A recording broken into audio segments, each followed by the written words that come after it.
এক শ্রেণীর লোকেরা বলে কি যে কোরআন আমরা বুঝবো না, কোরআন আলেমদের কাম, আমরা এটা বুঝবোই না, কোরআন ভুল যদি পড়ি আর ভুল অর্থ করি জাহান্নাম ছাড়া কোনো রাস্তা নেই, এগুলো মৌলবীদের গাড়ি উঠায় দাও, আসো আমরা হাদিস পড়ি।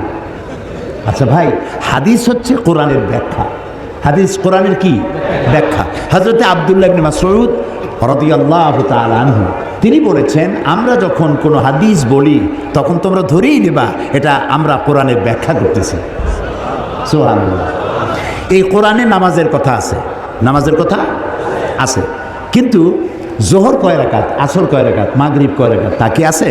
নাই। এই কোরআনে যাকাতের কথা আছে, কিন্তু সোনা কতটুক হলে, রূপা কতটুক হলে, দান কতটা হলে, গরু কতটা হলে দিতে হবে তা কি আছে এখানে? এখানে হজের কথা আছে, কিন্তু কয়বার তওয়াফ করবেন, রমি হেজার কিভাবে করবেন, সাফা মারোয় গিয়ে কি করবেন, উকুফে আরাফা কিভাবে করবেন তা কি আছে কোরআন শরীফে? নাই। কাজী ব্যাখ্যায় আপনি কখন যাবেন? যখন আসলটা পড়বেন। আপনার কাছে আসলের খোঁজ নাই, আপনি ব্যাখ্যা নিয়ে লাভালাভি করতেছেন, কি আশ্চর্য কথা! এই আকলের উপর আল্লাহ হেদায়েত করুন, বলেন আমিন। আপনি হাদিসের কাছে যাবেন তো কোরআন পড়িয়া তারপরে যাবেন হাদিসের কাছে। আর আপনি যদি বলেন যে কোরআন আমরা বুঝবো না, কোরআন কঠিন, তাহলে আপনি শয়তানের একটা ওয়াসওয়াসায় পড়েছেন। যেখানে আল্লাহ বলছেন আমি সহজ করেছি, কে বলেছে? আল্লাহ। বলেন আরো জোরে কোন? আল্লাহ রাব্বুল আলামিন সূরা কামারের ভিতরে একই কথা 4 বার উচ্চারণ করেছেন।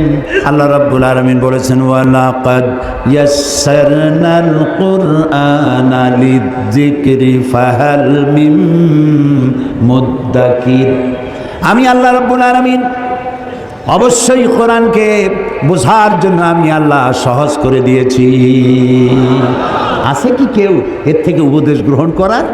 আল্লাহ বলছেন আমি করছি সহজ, আর আমরা কপাল পোড়া, আমরা বলছি কোরআন খুব কঠিন, বুঝবো না, চলো যে আমরা হাদিস পড়ি। আশ্চর্য কথা! এই জন্য কোরআন শরীফ পড়ার সময় বিসমিল্লাহ পড়া বাধ্যতামূলক নয়। কোরআন শরীফ পড়ার সময় বিসমিল্লাহ পড়া বাধ্যতামূলক নয়, কিন্তু আউযু বিল্লাহি মিনাশ শাইতানির রাজিম পড়া বাধ্যতামূলক। ওয়াইজা ক্বারাআতাল কুরআনা ফাসতাইজ বিল্লাহি মিনাশ শাইতানির রাজিম।